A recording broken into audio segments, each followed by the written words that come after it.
vivons un moment historique, car si M. Macron ne prend pas la mesure des demandes du peuple de France, j'ai bien peur que nous sommes arrivés à retenir demain, c'est-à-dire que nous avons demandé à beaucoup de gilets jaunes et je pense que nous avons été en accord, que ce soit avec les politiques ou les autres courants des gilets jaunes, pour ne pas venir manifester demain sur Paris. Aujourd'hui, nous attendons M. Macron. Voilà, nous attendons. J'espère qu'il va parler au peuple de France comme un père, avec amour et respect, et qu'il prendra des décisions fortes qui feront que le peuple ne se retrouvera plus encore dans la rue après son discours. Est-ce que vous êtes satisfait de cette réunion ? Satisfait, nous avons fait notre travail. Nous avons porté la voix des Gilets jaunes. Nous avons analysé pendant plusieurs semaines les revendications. Nous les avons mises sur la table. La CSG, l'augmentation du SMIC. Je ne vais pas vous raconter encore la messe ce soir. Vous les connaissez toutes. Le Premier ministre nous a entendus. Et il va être le messager auprès du président de la République. Donc c'était qu'une première étape ce soir, en réalité. Une première étape, vous savez, aujourd'hui on est dans l'urgence. Donc j'espère que la dernière étape sera rapidement et j'espère que le président de la République va répondre rapidement. Voilà. Comment vous avez senti le Premier ministre ? Inquiet ? Le Premier ministre, oui, il est inquiet. Vous savez, quand la nation est aujourd'hui là où elle en est, l'image qu'elle porte au niveau des autres nations, je pense qu'il a de quoi être inquiet et soucieux.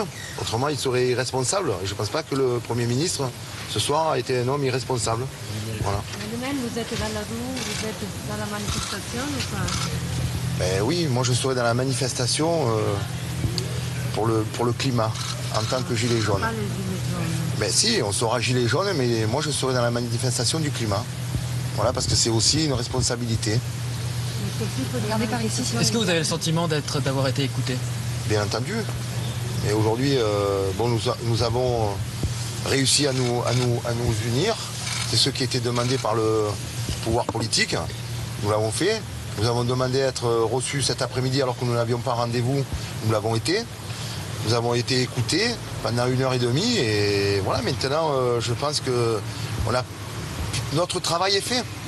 Notre travail a été fait. Maintenant c'est au président de la République de prendre ses responsabilités.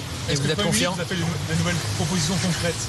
Pardon ? Est-ce que le Premier ministre vous a fait de nouvelles propositions concrètes ? Non, monsieur le Premier ministre n'est pas là pour nous sommes pas là. Il n'est pas là pour. Il est là, je veux dire, aujourd'hui, le président de la République doit s'exprimer, qu'il le fasse rapidement et en tant que père de la nation France. Voilà. Est-ce que vous êtes confiant pour la suite du mouvement ? Je pense que la nation France est une grande nation. Le peuple de France est un peuple fier, fort, travailleur. Je pense que oui, on doit espérer, bien entendu. Est-ce que vous espérez maintenant être reçu par le président de la République Emmanuel Macron ? Non, moi je pense que nous avons porté la voix du peuple au Premier ministre.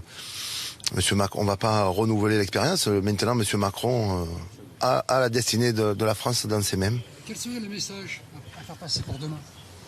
Mais le message, on l'a déjà fait passer hier, c'est de ne pas venir manifester dans la capitale. Aujourd'hui, il y a beaucoup de boutiques, de commerçants qui ont besoin de vivre. Je pense qu'on les a déjà assez impactés. Les casses ont eu lieu. Il ne faut pas aller non plus rencontrer les citoyens qui sont les forces de l'ordre, qui ont les mêmes problèmes que nous. Il va falloir éviter, il y a déjà 4 morts au tapis. Il faut éviter encore une fois de créer qu'il y ait des blessés. Non, je pense que nous devons être sages, être dans la sagesse et attendre les propos de notre président de la République. C'est lui qui a la clé de la serrure. Voilà.